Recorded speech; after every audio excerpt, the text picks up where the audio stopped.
జై శ్రీమన్నారాయణ. అస్మద్గురుభ్యో నమ. శ్రీమతే రామానుజాయ నమః. ఈరోజు మంచి మాట. సాధకుడి జీవితం ఒక ప్రత్యేకం. భగవంతుడి కోసం ముడుపు కట్టుకున్న పవిత్ర పరిమళ నారికేలం సాధకుడి జీవితం. కేవలం మానవుడి వేరు, సాధకుడు వేరు. ఎన్నో జన్మల సుకృత ఫలంగా తన జన్మ రహస్యం గ్రహించిన మనిషి సాధకుడై పునర్జన్మ ఎత్తుతాడు. అందరిలో ఉంటాడు, అందరిలానే ఉంటాడు. ముళ్ళ మధ్యనే విరిసిన గులాబీ అతడు. అన్నీ మామూలు ఆకుల్లో కలిసిపోయిన మరువం లాంటివాడు అతడు. ప్రత్యేకంగా ఉండాలని అనుకోడు, ప్రత్యేక ప్రతిపత్తి కోరుకోడు. ఒక మనిషి ఎందుకు సాధకుడు కావాలి? ఎందుకు అందరిలా మామూలు మనిషిగా మసలకూడదు? ప్రాపంచిక లాలసం నుంచి ఎందుకు ముడికట్టుకోవాలి అంటే, ప్రకృతిలో ప్రతి జీవికి ఒక స్థానం ఉంటుంది, ఒక స్థాయి ఉంటుంది. దాన్ని అంగీకరించి నిభాయించి నిలుపుకునే ప్రయత్నమే జీవి ప్రధాన కర్తవ్యం.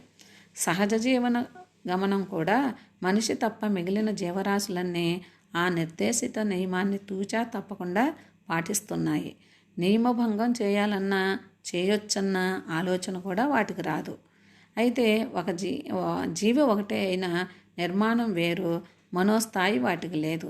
మనిషికి మనోమయ ప్రపంచం ఉంది, ఆత్మజ్ఞానము ఉంది. ప్రతి మనిషికి మానవ జన్మోద్దేశం పట్ల లీలగానైనా అవగాహన ఉంటుంది. కొంత ప్రయత్నంతో మనోమయ కోశ ద్వారాలు తెరుచుకోగలడు, మనోమయ కోశాన్ని విస్తృతపరచుకోగలడు, అసలు రహస్యాన్ని గ్రహించగలడు. అక్కడే ఆ ప్రయత్న వైఫల్య సాఫల్యాలే మామూలు మనిషికి సాధకుడికి మధ్య భేదాన్ని పట్టిస్తాయి. భూమి మీద పుట్టిన ఏ ఇతర జీవైనా ఎప్పటికైనా పరమపదం చేరే అవకాశం ఉన్నది. అది సహజ ప్రక్రియే. అయినా అది చాలా చాలా నెమ్మదైన ప్రయాణం. ప్రయత్నరాహిత్యం వల్ల ఆ ప్రయాణం మరింత మందగిస్తుంది. మానవుడికి భగవంతుడిచ్చిన అద్భుత వరాలు మనోమయ ప్రపంచం, ప్రయత్నశీలం. శరీరానికి సంబంధం లేకుండా మనసు సహకారంతో, సాధనంతో భగవంతుడి పరమధామాన్ని ఎంత వేగంగా కావాలంటే అంత వేగంగా చేరుకోవచ్చు. మామూలు మనిషిగా మనము ఎప్పటికైనా చేరుకునే అవకాశం ఉన్నా మనం జ్ఞానం లేని ఇతర జీవరాశుల వంటి వాళ్ళం కాదు కదా. ఉన్న అవకాశాన్ని ఎందుకు ఉపయోగించుకోకూడదు? అది కూడా అలాంటి అవకాశం కాదు కదా. అందుకే మామూలు మనిషికి సాధకుడిగా పరిణామం చెందితే ఆ అవకాశం కరతలామలకం అవుతుంది. పరమపదానికి సాధన అనే రాచబాట ఉండగా ఈ అడుసుదారిలో ప్రయాణం ఎందుకు? పసిపిల్లలు బురదలో ఆడుకుంటారు, బురద పూసుకుంటారు, బురదలో చిందులేస్తారు, పరుగులు తీస్తారు. అది వాళ్ళ వయసుకు తగిన సరదా. వయోపరిణితిని బట్టి సరదాలు, అభిరుచులు మారిపోతూ ఉంటాయి. మనోపరిణితి కూడా అంతే.